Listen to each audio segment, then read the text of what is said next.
My name is Matt Bracken, Anti-Poaching Ranger in South Africa, specializing in rhino protection.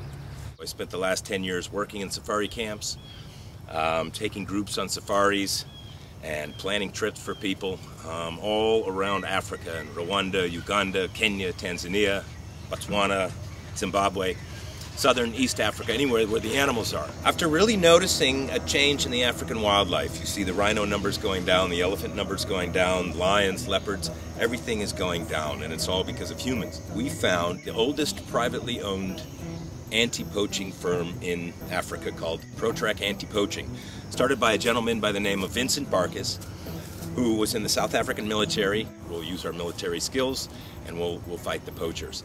Protrack not only works for anti-poaching and is hired out by game reserves, wildlife parks to protect their animals. Protrack also runs one of the only anti-poaching training courses in all of Africa. And so 2 years ago, I went through a 35-day, very military, very rigorous style Protrack anti-poaching ranger course. So now I am an anti-poaching ranger in South Africa, specializing in rhino protection. If you can believe it, in 1980, there was 1.4 million elephants right about there on the African continent. Today, there are about 400,000 elephants. That's 1 million elephants poached since 1980. The ivory is used mainly for decoration. For sculptures, it's very nice, it's very easy to carve, and you have this growing population in China and Vietnam, and also growing wealth.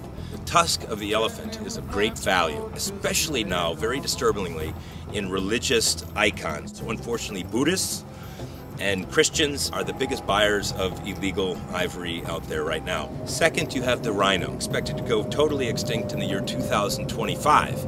By 2017, there are set to be more rhinos poached than born. Poachers have always killed the rhino for the horn, and in traditional Chinese medicine, they've used rhino horn for 3,000 years. They use rhino horn to cool the blood, for any joint pain, for any fever. They're now even taking rhino horn in Vietnam for hangover cures. Rhino poaching in South Africa from 2005 to now 2012 has gone up, if you can believe it, 3,400%. South Africa is home to 95% of the rhinos still living in Africa today. So that's where the real war is, and this is a war. We're at the very tipping point of rhino extinction. And what happens when a big species like a rhino goes extinct? It's a domino effect for a lot of other species. Rhinos open up great areas of land for grazers, for the antelopes that need the grass. They open up the bushes as they walk through and also eat off the bushes. They open it for birds and smaller animals. Depend on the rhino and the elephant also to survive in the habitat.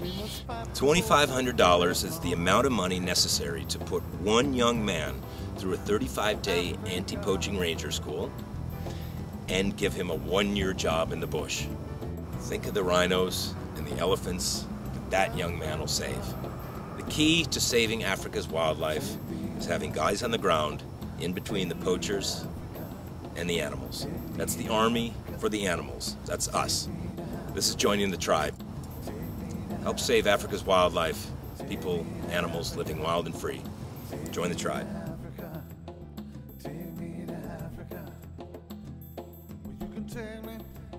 But I might never come home. You can take me, but I might never come home.